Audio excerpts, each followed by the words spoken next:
Let's talk about scales. Scales are something that we're very intimately familiar with as teachers, and so are our students, but it's not so exciting for the students. And frankly, it's not always exciting for us as teachers. It's a lot of work to get through the scales, and sometimes they become just mere exercises. What I'd like to recommend that we reframe them in both the student's mind and our mind, so scales then aren't just finger patterns, but they're a tool set. They're a tool set for understanding the music. In fact, these unlock the music. What do we have here on the keyboard? We have 88 keys, but what does a scale do? It gives us just 7 tones. So it reduces the 88 to 7 appropriate tones. This invites then creativity. It makes it easy to read the music because it takes out so many notes that we don't have to worry about. What I'd like to suggest is when we thoroughly understand scales, we have a meaning then that we can attach to each scale tone. Each has an aural importance, an audio component, a sound importance relative to the others. We have our home note of our tonic, and then that powerful step 5 dominant, and the pull of the leading tone, and back to 1. So our scales then, if we conceptualize them appropriately, these are the tools that unlock music. Now, there are 2 processes that can help us intimately understand scales: improvisation and transposition. Now, that may be a scary thought because improvisation is sometimes intimidating, and transposition can be intimidating. So why would we suggest difficulty on top of difficulty?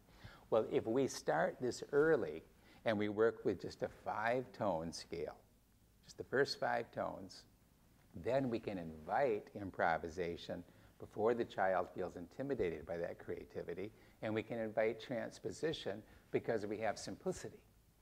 So this is going to be powerful tools then for getting to know the scales by combining 5 tones with improvisation and transposition.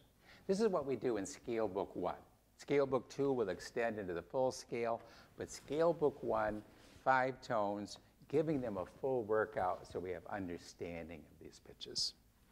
Let's take a look at Scale Book 1, the first 5-finger major warm-ups, page 8. We have a 5-finger scale here, both stepwise and then also the outlining the chord. Outlining the chord, of course, falls in this 5 fingers, and we have tonic, and we have our dominant, so we understand those pitches, and we understand the chord outline.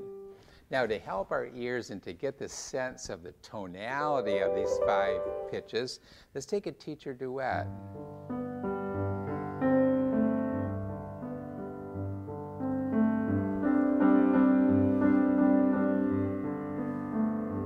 And when we establish that momentum and the rhythm, we get a tonal wash set in motion of the rhythm.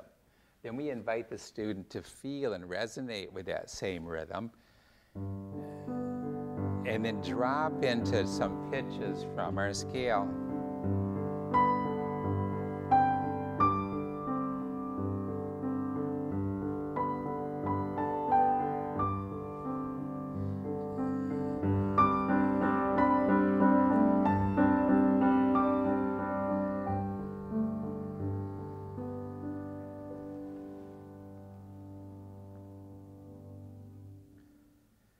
Now, one thing, if you work with improvisation with students, you've probably often heard the rambling, where a student just kind of walks around. In other words, they're playing pitches, but they're not saying anything. I like to tell the students, you don't have to sing with the playing, but you speak. Say something. You make a statement. And the way that works is to give some breath. We don't always have to be playing. Sometimes it's just stopping and giving space, giving silence. So invite the student to listen and then make a statement. Listen, make a statement. When the student plays something that's very compelling and interesting, then have them play it again, or play it again in a higher octave. These are ways that we can invite the student then for their creativity and opening their ears. Each of these duets, as we take it through all 12 keys, has a unique sound. It's like each pitch really has a different sound, each key center.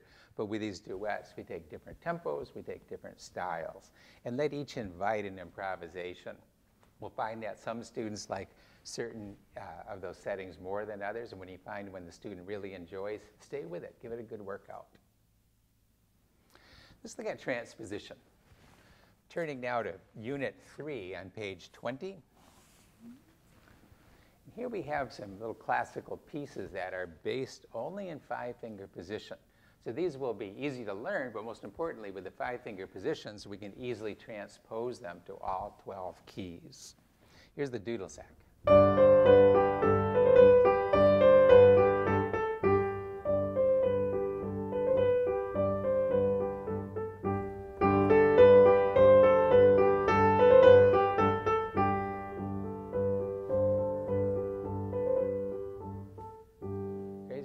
Up a step to A, and so forth. Have the student check it in the box here, check the key after transposing, and take it through many, many keys. Waltzing is similar, it's a little more difficult.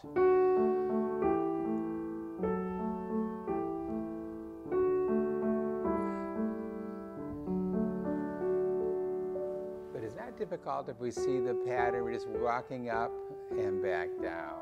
So middle of the scale, right? We've got the third of the chord, middle of it, and then stepping up to dominant and stepping on down. And the crosshand arpeggio for the end. So how is it harmonized? It's a 10th, isn't it? It's a third plus an octave. So 10th, 10th, 10th, and back down, all in tenths. And here, the 10th is transformed to a 6, isn't it? The E and the G, and that's a third, isn't it? A third flipped over is a 6, and then our chord.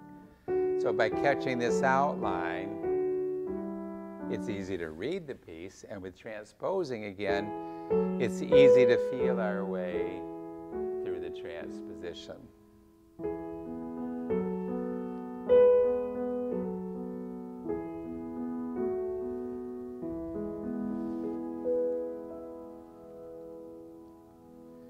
So notice we're not emphasizing the visual, we're emphasizing the auditory. We want to bring in the ear. What is that sound?